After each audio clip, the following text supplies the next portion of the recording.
मेरे सामाजिक परिवार के सभी सदस्यों और यह वीडियो देखने वालों को नमस्कार। आप लोग सुबह से एक प्रश्न का उत्तर मुझसे चाह रहे हैं और लगातार वो सवाल आ रहा है कि और बड़े दुखी भाव में आप लोग जो नरेंद्र मोदी के भ्रष्टाचार के खिलाफ कदमों का, उस लड़ाई का, और कहें कि जो आप कहते हैं कि माल्या के खिलाफ लंदन कोर्ट में सरकार जीत रही है, ईडी वसूली भी कर रही है। मैंने आपको ये भी बताया था कि कैसे जो रकम थी, जो विजय माल्या का कर्ज है जो करीब अब 9,000 करोड़ का हो गया है, तो उसमें से कैसे एक बड़ी रकम सरकार वसूल चुकी है, बैंक वसूल चुके हैं, क्योंकि सरकार क्या वसूलना तो बैंकों को ही है।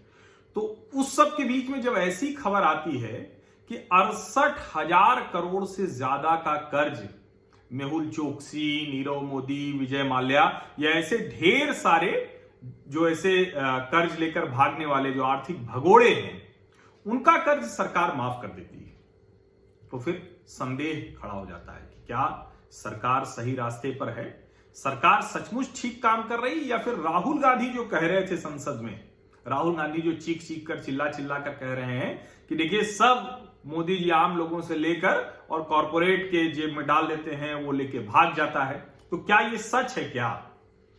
तो इसको समझने के लिए वो पहले कुछ बातें समझनी होंगी और उसके बाद फिर हम चर्चा करेंगे कि आखिर क्या हुआ है आज, या सबसे पहले आज क्या हुआ वही चर्चा कर लेते हैं। तो दरअसल ये आज नहीं हुआ है, ये साकेत गोखले एक आरटीआई एक्टिविस्ट है, उन्होंने रिजर्व बैंक ऑफ इंडिया में एक आरटीआई डाली थी, राइट टू इंफॉर्मेशन के तहत, सूचना के अधिकार के तहत एक याचिका डाली थी, और उसमें जो उनको जानकारी मिली उससे पता चला कि बैंकों ने टॉप 50 जो विलफुल डिफॉल्टर्स हैं उनके 68,000 करोड़ से ज्यादा के जो डूबे कर्ज थे उसको हटा दिया है, माफ कर दिया है।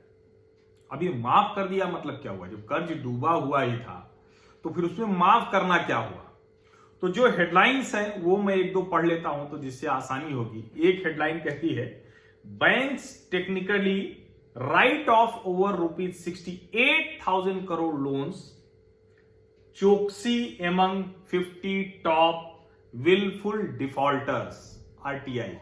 ये सीएनबीसी टीवी 18 की हेडलाइन है। तो जो बिजनेस का सबसे बड़ा चैनल है उसकी ये हेडलाइन है। एक और उसको, the total amount owed by top 50 wilful defaulters is ₹68,607 crore. यानी इतना तो तय है कि 68,607 करोड़ रुपए जो सबसे बड़ी जो 50 कंपनियां पैसे लेकर भागी, उनको अब बैंकों ने अपने कहें कि बट्टे खाते में डाल दिया है। राइट ऑफ की अगर हिंदी की बात करें तो बट्टा खाता में डाल दिया है। अब बट्टा खाता में डालने का मतलब क्या हुआ?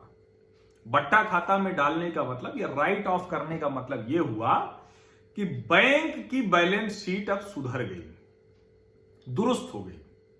क्योंकि दरअसल होता क्या है कि जब कोई भी कर्ज कोई बैंक देता है तो उस कर्ज के एवज में कुछ प्रोविजनिंग करता है। प्रोविजनिंग मतलब कुछ सिक्योरिटी रखने का प्रावधान करता है, कुछ रकम रखने का करता है। अब ये इसकी शर्तें हर बैंक की अलग अलग है। बैंक के लोन के जो तरीके हैं, जिसको सिक्योर्ड, अनसिक्योर्ड लोन कहते हैं। सिक्योर्ड मतलब कोई पक्की टाइप की प्रॉपर्टी हो, कुछ ऐसा हो जैसे घर देकर, कोई जमीन देकर, इस तरह से जब कोई लोन लिया गया, कर्ज लिया गया, सिक्योर्ड है, एसेट है, संपत्ति है। और अगर अनसिक्योर्ड है, जिसमें नहीं पता है कि हम वसूल क्या करेंगे, तो अनसिक्योर्ड लोन हो गया। उसकी अलग अलग क्राइटेरिया होता है, शर्तें होती हैं। उसके आधार पर बैंक तय करता है कि उसकी जो प्रोविजनिंग है वो कितनी करनी है। वो प्रोविजनिंग बैंक अपने मुनाफे में से करता है। यानी जो बैंक कमाता है, जो उसका शुद्ध लाभ होता है, उसमें से वो रकम होती है जिसको प्रोविजनिंग करता है। मान लीजिए कि अब आप 10 करोड़ का कर्ज कहीं गया और आपने 10% की प्रोविजनिंग कर दी, तो 1 करोड़ रुपया आप खर्च नहीं कर सकते, उसको आपको आइडल वो पड़ा रहेगा, वो आपके मुनाफे में शामिल नहीं होगा। यानी अगर मुनाफा आपका है और आपका मुनाफा 5 करोड़ का हुआ शुद्ध लाभ, तो वो 4 ही करोड़ रह जाएगा, क्योंकि 1 करोड़ की प्रोविजनिंग आपने कर्जों के लिए कर रखी है। अब जब बैंक लगातार किसी कर्ज की वसूली करने के हर रास्ते, हर तरीके आजमाने के बाद नहीं वसूल पाते हैं, तो क्या होता है?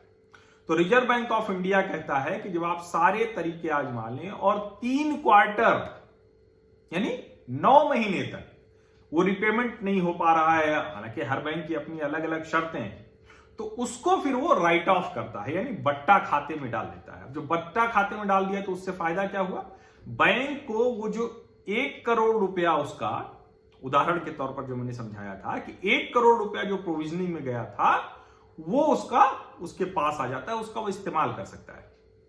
तो वो उससे कर्ज भी बांट सकता है, उसको कहीं और इस्तेमाल कर सकता है, और वो उसके मुनाफे में भी दिखता है, शुद्ध लाभ में दिखता है। और जब कल को वो जो डूबा हुआ कर्ज है जिसको राइट ऑफ कर दिया, बट्टा खाता में डाल दिया, वो कल को अगर रिकवर हो गया तो वो फिर से बैंक के मुनाफे में शामिल हो जाएगा, क्योंकि मुनाफे में से ही कटता है उसका। अब आप इसको समझिए कि यानी जितने बैंकों ने ये कर्ज राइट ऑफ किया यानी बट्टा खाता में डाला, इसका सीधा सा मतलब यह है कि उन्होंने अपनी बैलेंस शीट से हटा दिया, अपनी बैलेंस शीट दुरुस्त कर ली है। तो जो एनपीए उसमें दिखता था, जिसकी वजह से उनका मुनाफा कम होता था, उनके पास रकम कम रहती थी, उनकी जो प्रोविजनिंग वाली रकम थी वो फंसी होती थी, अब उसको निकालने में सक्षम हो जाएंगे। लेकिन रिजर्व बैंक बहुत साफ कहता है कि क्या आपने सारे तरीके आजमा लिए। रिजर्व बैंक बहुत साफ कहता है कि क्या जो वैधानिक ऑडिटर है उससे आपने प्रमाणित करा लिया है कि अब इसको बट्टा खाता में डाल देना चाहिए, राइट ऑफ कर देना चाहिए। तो ये उसी तरह की रकम है जो बैंकों ने राइट ऑफ की है। निश्चित तौर पर बड़े लोन है तो ब्रांच मैनेजर, ऊपर रीजनल लेवल, फिर एलएचओ, फिर हेड ऑफिस और बोर्ड, बैंक का जो बोर्ड होता है, तो जितना बड़ा कर्ज होगा उतनी बड़ी अथॉरिटी तय करेगी कि इसको राइट ऑफ हम कर सकते हैं या नहीं कर सकते। सीधे तौर पर सरकार की इसमें कोई भूमिका नहीं होती है, और बैंकों में जब लिक्विडिटी बढ़ती है तो लिक्विडिटी डाली जाती है सरकार की तरफ से, तो वो कोशिश करते हैं कि उस रकम को वसूल नहीं पा रहे हैं अगर, तो उसको बट्टा खाता में डालें, और आरबीआई के तय मानकों के आधार पर उसको डालते हैं, उससे उनकी सेहत सुधर जाती है। तो ये तो एक हुई बात जो राइट ऑफ है, बट्टा खाता है, ये कर्ज माफ नहीं किया गया है। एक बात और समझ लीजिए कि राइट ऑफ यानी बट्टा खाता में डाले गए कर्ज को, जो डूबा हुआ कर्ज है, उसकी वसूली जारी रहेगी, ऐसा नहीं कि उसकी वसूली बंद हो जाएगी। नीचे मैं आपको उससे जुड़े कुछ एक और उदाहरण मैं बताऊंगा, लेकिन कुछ आंकड़े और बता देता हूं। जो ये आरटीआई क्वेरी है, इससे जो पता चला है कि 16 फरवरी तक का ये आंकड़ा है, तो 68,607, ये 30 सितंबर 2019 तक का आंकड़ा है कि टेक्निकली राइट ऑफ कर दिया गया है इतने लोन को। अब इसमें जो है मेहुल चोकसी की कंपनी, गीतांजलि जेम्स, उसका नाम तो सबको याद हो ही गया होगा, और उसके अलावा उसमें जो सहयोगी कंपनियां हैं, जिली इंडिया, नक्षत्र, ये सब हीरे जवाहरात वाले, गहनों वाले ही हैं। इन कंपनियों का करीब 8100 करोड़ रुपए बकाया है। इसमें और दूसरी कंपनियां भी हैं, आरईआई एग्रो है 4314 करोड़, और भी कई हैं, जतिन मेहता की विंसम डायमंड है, ऐसे कई कंपनियां हैं, रोटोमैक है, कुडोस केमी है, रुचि सोया है, जिसको अब पतंजलि ने खरीद लिया है। तो पतंजलि कोई डिफॉल्टर लिस्ट में नहीं है, ये बहुत ठीक से समझने की, लेकिन चूंकि रुचि सोया को पतंजलि ने खरीद लिया तो इसलिए वो नाम आता है। ग्वालियर की जूम डेवलपर है, ऐसे कई नाम हैं। इन सब को बट्टा खाते में डाल दिया गया है, और ये जो बट्टा खाते में डाले गए हैं ये पहली बार नहीं हो रहा है। अप्रैल से दिसंबर 2018 के बीच बैंकों ने 1,56,702 करोड़ रुपए के डूबे हुए कर्ज, यानी जिसकी रिकवरी की कोई गुंजाइश नहीं थी, रास्ता नहीं दिख रहा था, उनको बट्टा खाता में डाला। और अगर 2008 से 2018 तक की बात करें तो कुल 7 लाख करोड़ का कर्ज बैलेंस शीट से हटाकर उसको बट्टा खाते में डाल दिया अपनी बैलेंस शीट दुरुस्त करने के लिए। और अप्रैल 2014 के बाद से ज्यादा बड़ी रकम हुई है, करीब 4 लाख करोड़ से ज्यादा की रकम उसमें डाली गई है। अब ये जो है इसको आप समझिए, ठीक है कि बैंकों को क्या कोई तरीका है, उसमें ट्रांसपेरेंसी आनी चाहिए, बार बार मैं कहता हूं विलफुल डिफॉल्टर्स की लिस्ट आनी चाहिए, लेकिन उस पर कई बार कहा जाता है सुप्रीम कोर्ट ने रोक लगा रखी है, बैंक कहते हैं, आरबीआई कहता है कि उससे फिर कर्ज वसूलने की प्रक्रिया में मुश्किल होती है क्योंकि उनकी साख खत्म हो जाती, ये सब चीजें चलती हैं। लेकिन ये एक बहुत सामान्य प्रक्रिया है जो बैंक करते हैं। अब ये कर्ज डूबता क्यों है? कमाल की बात यह है कि जैसे हमने अमेरिका में सबप्राइम क्राइसिस के बारे में सुना था ना, वैसे ही यहां ढेर सारे कर्जों की रीस्ट्रक्चरिंग होती रहती है और वो रीस्ट्रक्चरिंग की वजह से बैंक के कर्ज जो डूबते हैं वो अंत में राइट ऑफ की स्थिति आ जाती है। अब मैंने आपको बताया सर कि अलग अलग प्रोविजनिंग होती है। इस बारे में जब सवाल पूछा गया था पहले, तो 17 मार्च 2017 को वित्त राज्य मंत्री संतोष गंगवार ने लोकसभा में क्या बताया था वो भी मैं आपको बता देता हूं।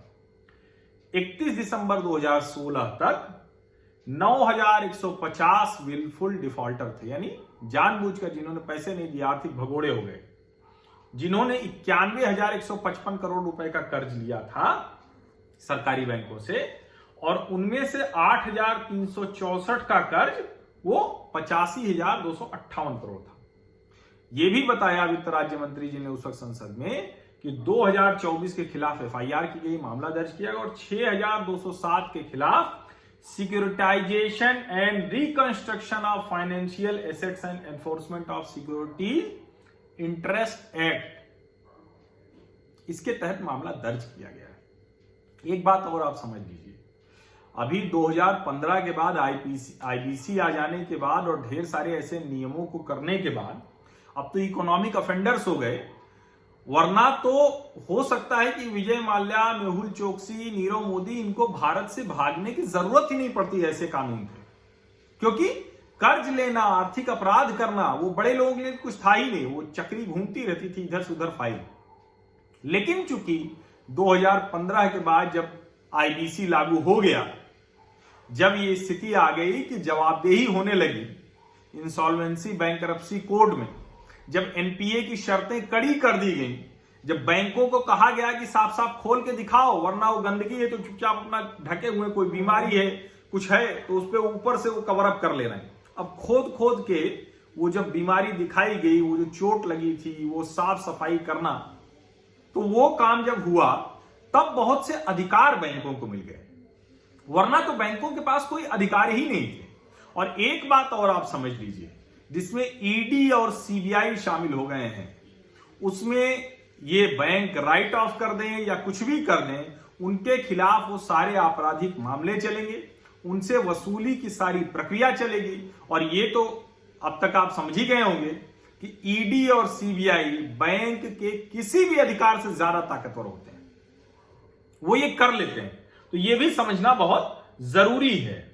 और जो विजय माल्या की है, मंत्री जी ने जो संसद में बताया था कि सितंबर 2004 में ये कर्ज विजय माल्या को दिया गया था, फरवरी 2008 में रिव्यू किया गया, समीक्षा की गई, 2009 में माल्या का कर्ज डूबे कर्ज की श्रेणी में शामिल हो गया था। 2009 से 2014 तक उसकी वसूली नहीं हो पाई, उसको भागने की जरूरत नहीं पड़ी। यूपीए का शासन था, वो यूपीए 2, और 2010 में उसकी रीस्ट्रक्चरिंग कर दी गई उस कर्ज की। इसमें एक चीज और समझिए, ये भी बड़ा कमाल होता है कि जब कहते हैं कि हम नहीं दे पा रहे हैं, तो उसमें कोई बुराई नहीं है। अगर सही नियत से रीस्ट्रक्चरिंग होती रहे और उद्योगपति को पैसा देने की स्थिति में आए, तो वो रीस्ट्रक्चरिंग कर दी गई। और इसीलिए मैं कह रहा हूं कि इसको संदर्भों के साथ समझिए।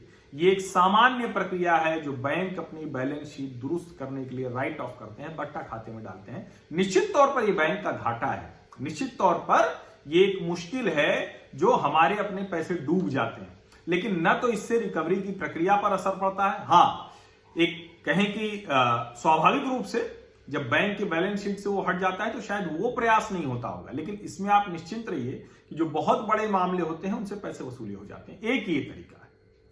एक और चीज होती है जिसको बैंक सेटलमेंट करता है, यानी जब उसको पता चल गया कि इस आदमी को 50 रुपया दिया था और वो नहीं ही आना है, 50 रुपए का कर्ज बढ़ के 100 रुपया हो गया, नहीं आना है, तो बैंक उससे बैठता है, कहता भाई सेटलमेंट कर लो। उस सेटलमेंट में वो 50 रुपए पे भी बात बन सकती है, 30 रुपए भी बन सकती है, 20 पे बन सकती है, 40 पे बन सकती है। बैंक ये तय करेगा, एसेस करेगा, उस वक्त भी राइट ऑफ होता है।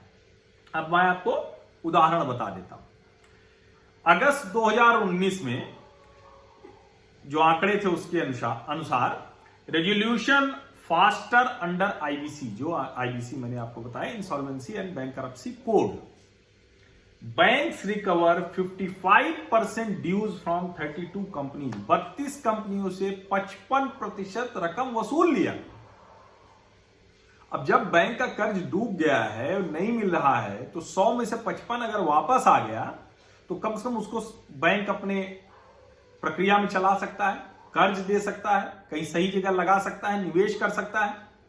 और उस वक्त जो सबसे बड़ा राइट ऑफ हुआ था जिसको कहते हैं भूषण स्टील, याद होगी आपको। भूषण स्टील को टाटा स्टील ने आईबीसी की प्रक्रिया के तहत एक्वायर कर लिया था।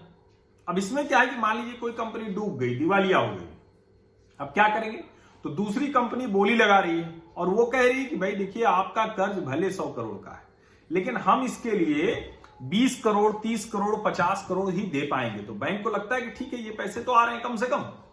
उसी के तहत टाटा स्टील ने भूषण स्टील को खरीदा 205 बिलियन, बिलियन मतलब 100 करोड़ हो गया तो मतलब 20,500 करोड़। और जो ये 560 बिलियन का डिफॉल्ट था तो 56,000 करोड़, यानी 56,000 करोड़ों में से 20,500 करोड़ वो बैंक ने छोड़ दिया, राइट ऑफ कर दिया, हटा दिया, क्योंकि इससे ज्यादा कीमत देने को कोई तैयार नहीं था। तो अब आपको और थोड़ा ठीक से राइट ऑफ समझ में आया होगा। एक और उदाहरण मैं बताता हूं, इलेक्ट्रो स्टील स्टील्स, ये 132 बिलियन रुपया, 132 बिलियन मतलब 100 करोड़ कर देंगे तो 13,200 करोड़, ये वेदांता ने खरीद लिया था कितने में? 53 बिलियन, यानी 5,300 करोड़ में। 60% राइट ऑफ इसमें भी हुआ, छोड़ना पड़ा बैंक को। लेकिन ये रकम उसके पास आ गई, कंपनी फिर से चलने लगी, एक्टिविटी फिर से चलने लगी। तो दो तरह के राइट ऑफ, दोनों मैंने आपको समझा दिए। अब मुझे लगता है सारा संदेह दूर हो गया होगा। तो ये जो भी कह रहा है राहुल गांधी या जो लोग बोल रहे हैं या जो आरटीआई एक्टिविस्ट साकेत गोखले, ये सब लोग जिसको कहते हैं ना कि ट्विस्ट कर रहे हैं खबर को। सरकार ने, नरेंद्र मोदी ने, निर्मला सीतारमन ने, भारत सरकार ने, किसी ने किसी उद्योगपति को पैसे नहीं छोड़ दिए हैं उसके ऊपर। रिकवरी की प्रक्रिया जारी रहेगी। बैंकों ने एक तय प्रक्रिया के तहत राइट ऑफ किया है जिससे उनको अपनी बैलेंस शीट सुधारने का अवसर मिले, जो प्रोविजनिंग थी उसका वो कुछ इस्तेमाल कर सकें। अब मुझे लगता है कि सारे संदेह, सारे संशय वो आपके समाप्त हो गए होंगे। और ये राइट ऑफ ऐसा नहीं है, यूपीए के समय में भी खूब जमकर होता था और वो बैंक करते थे। इसको आप समझिए, जब आप कर्ज की वसूली टाइम पे नहीं कर पाएंगे और इसके लिए बैंकों को, सरकार को शुरू में ही कर्ज डूबने न पाए, उद्योग डूबने की ओर बढ़े उसके पहले पकड़ लें। क्योंकि अगर एक बार डूब ही गया तो आप उसको क्या कर लेंगे? आप उसको कुछ नहीं कर पाएंगे। उद्योगपति को पकड़ लेंगे, उसके ऊपर प्रक्रिया करेंगे, लेकिन रकम वसूली तो नहीं हो पाई क्योंकि वो डिटोरिएट हो चुकी है, प्रॉपर्टी, एसेट, सबकी कीमत। चलिए, बहुत बहुत शुक्रिया, धन्यवाद। आप लोग सुबह से ये सवाल पूछ रहे थे तो मैंने कहा इन प्रश्नों का उत्तर थोड़ा विस्तार से हो जाए, इसीलिए थोड़ा वीडियो लंबा हो गया। तो अगर इस तरह की चर्चा में आप लोगों की रुचि है तो आप बिल्कुल भेजेंगे मुझे। तो जब मुझे अवसर मिलेगा और जो मेरी समझ भर रहेगी तो उसको मैं आपको जरूर समझाऊंगा। आपको लगता है कि ये चर्चा सार्थक है, सकारात्मक है, बेहतर है, तो आपने सब्सक्राइब अगर नहीं किया है, नोटिफिकेशन वाली घंटी नहीं दबाई है, तो ये दोनों काम अभी तुरंत कर लीजिए, जिससे मेरे सामाजिक परिवार का हिस्सा बन जाइए और इस तरह की चर्चा, सकारात्मक, सार्थक बहस और आगे बढ़ाने में मददगार बनिए। बहुत बहुत शुक्रिया, धन्यवाद।